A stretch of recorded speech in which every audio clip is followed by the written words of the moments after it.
Todos recordamos Resident Evil 4 como un juego legendario y para muchos, incluyéndome, es el mejor de toda la saga. Salió en 2005 para la GameCube y la PlayStation 2 y ha vendido actualmente 13 millones de unidades. No se puede negar la relevancia que ha tenido Resident Evil 4 para el mundo de los videojuegos, pero la historia de cómo se creó Resident Evil 4 es incluso muchísimo más interesante que el juego en sí mismo. Incluso una de las versiones derivó en una de las IPs más populares de Capcom. Si te interesa conocer la odisea que tuvo que pasar el equipo encargado del desarrollo de Resident Evil 4, quédate, prepárate un tereré y te cuento la historia. Antes de Resident Evil 4 hubo 8 juegos de la saga, sí, 8, y ahora nos quejamos de la explotación de la saga. La saga ya venía experimentando una caída en ventas, apenas superando el 1 millón de copias vendidas en las entregas más importantes. Para que se den una idea, el Resident Evil 2 original para el PlayStation 1 vendió aproximadamente 5 millones de unidades. Esto obvio comenzó a preocupar a nuestros amigos de Capcom, así que se acercaron a nuestro protagonista del día de hoy, Shinji Mikami, y prácticamente lo que le dijeron fue: o haces que Resident Evil 4 sea un éxito en venta, o lo tiramos en el cajón de las franquicias olvidadas. Tú decides. ¿Y quién corno es Shinji Mikami? Déjame hablarte de él porque juega un rol muy importante en la historia de este video. Shinji Mikami es el padre de Resident Evil y técnicamente del survival horror. Si bien antes de Resident Evil ya había juegos de terror, cuando salió el primer Resident Evil, ahí el mundo supo lo que es un buen survival horror. Ya desde pequeño Shinji ya sintió una fascinación por el terror, en especial por las películas como La Matanza de Texas o Posición Infernal. Como él mismo decía, más que el morbo o la adrenalina que sentía al ver estas películas, a él lo que le fascinaba era imaginar qué habría hecho distinto en el lugar del protagonista. Entonces decidió estudiar programación para crear sus propios videojuegos y plasmar sus ideas sobre el terror. Estudió marketing. Es algo decepcionante. Entonces, ¿cómo hizo Shinji Mikami para convertirse en el padre de survival horror? Lo que pasó fue en que en Japón las empresas suelen hacer presentaciones a recién graduados de la universidad para poder pescar nuevos empleados. Y entre todas las presentaciones, la que más le llamó la atención fue la de Capcom. Así es que el propio Shinji Mikami ha dicho que entró medio de pedo a trabajar en Capcom, porque al inicio lo rechazaron, pero luego una semana recibió una llamada diciendo que estaba adentro. Ni él sabe cómo pasó, pero pasó. ¿Se imaginan un mundo sin Resident Evil? No sé, man, súper distópico. Él comenzó haciendo juegos de Disney. Me parece gracioso que el padre de Survival Horror haya comenzado con juegos de Disney. No sé, me es irónico, hasta que le dieron la oportunidad de crear y dirigir su propio videojuego. Inspirado en un juego de terror japonés, Sweet Home, y en las películas de George Romero, salió lo que conocemos hoy en día como un Resident Evil. Luego del éxito del primer juego, muy a su pesar se alejó del desarrollo más directo de los juegos, al ser ascendido como productor.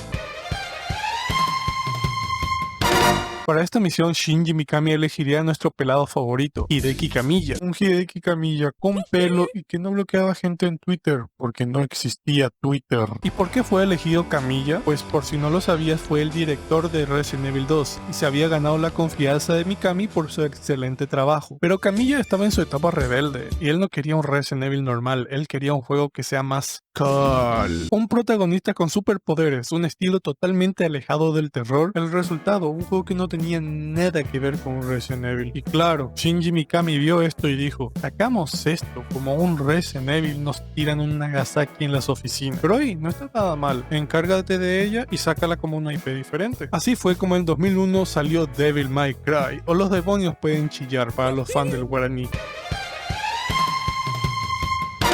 Ahora, sin un Resident Evil que entregar, Shinji Mikami tuvo que reiniciar el desarrollo, pero ahora el desarrollo tomaba un giro inesperado. El juego pasaba de ser un exclusivo de la PlayStation 2 a ser de la GameCube. Esta vez fue elegido como director Hiroshi Shibata, quien fue diseñador en Resident Evil 3. Junto a Resident Evil 4 saldrían otros 4 juegos de Capcom que se los conocerían como los Capcom Fight. Lo tragicómico de la situación es que solamente terminaron saliendo 4 de esos juegos y solo uno terminó siendo un exclusivo real de la GameCube. A mí genuinamente me da pena la GameCube.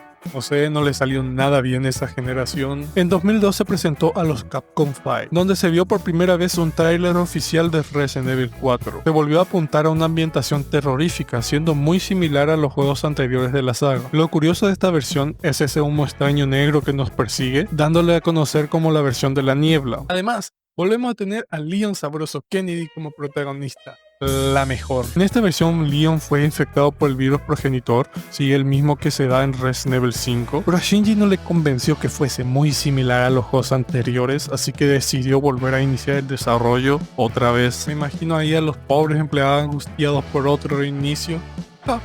Lo que le espera.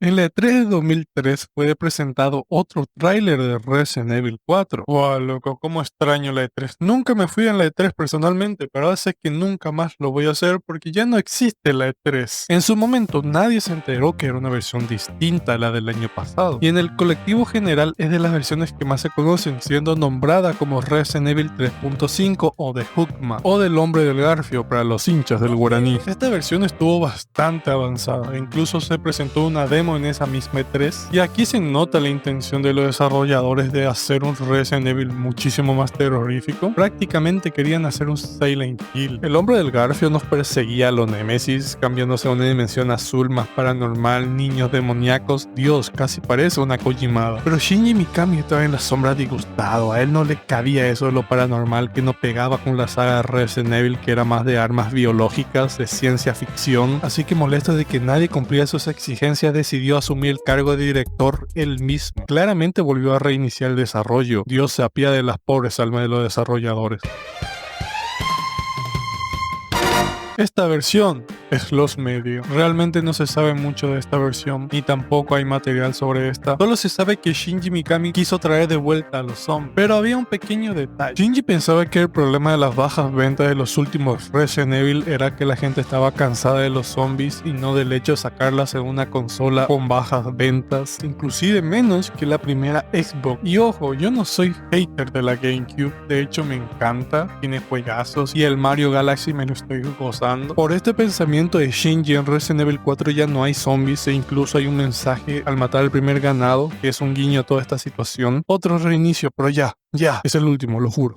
Si aún no te has suscrito, hazlo. Me tomó 4 intentos hacer este video. Impresionante, paralelismos cinematográficos, no lo creo, hazlo. Te estoy observando. Uy, mi novia. Mi guacha. Put your hands where I can see them. Sorry, but following a lady's lead just isn't my style. Put them up now. ¡Ah! ¡Eida! Finalmente, después de 4 intentos, llegamos a la versión definitiva de Resident Evil 4. Hubo demasiados cambios. Shinji Mikami estaba decidido a salvar la saga que vio crecer. Dejaron de lado la cámara fija por una al hombro, dando un enfoque más dinámico, lo cual el 90% de los shooters en tercera persona terminaron copiando. Dejaron de lado el terror, pero sin irse al otro extremo como en el intento de Camilla. Shinji Mikami realmente se enfocó en traernos un juego disfrutable y memorable, y vaya que lo consiguió. Es un juego que aún de no ser perfecto logra acercarse, sabe construir su propia identidad, sabe ser divertido, sabe dar terror en momentos claves, sabe ser un juego legendario. Pero había un pequeño problema, la propia game.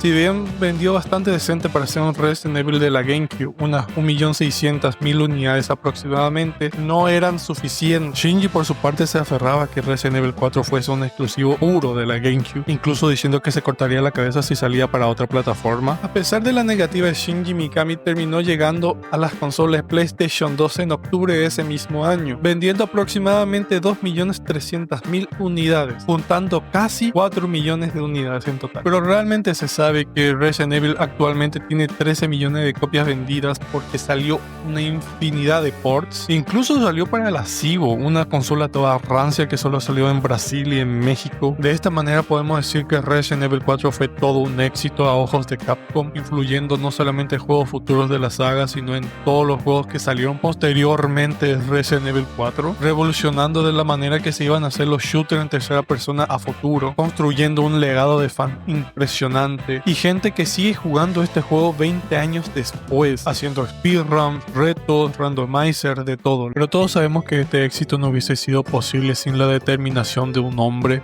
Shinji Mikami. Pero pronto en 2006, el padre de la saga Resident Evil dejaba la compañía de Capcom junto a la saga que vio crecer como un padre. Y solamente podemos estar agradecidos con este señor por entregarnos juegazos incluso después de dejar Capcom. Un grande Shinji Mikami.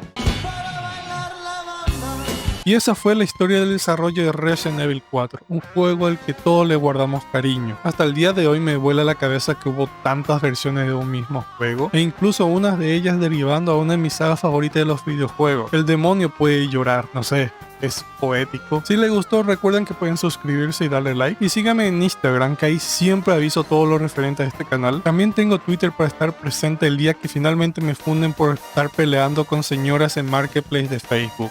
Y en caso de que no los vea, buenos días, buenas tardes y buenas noches.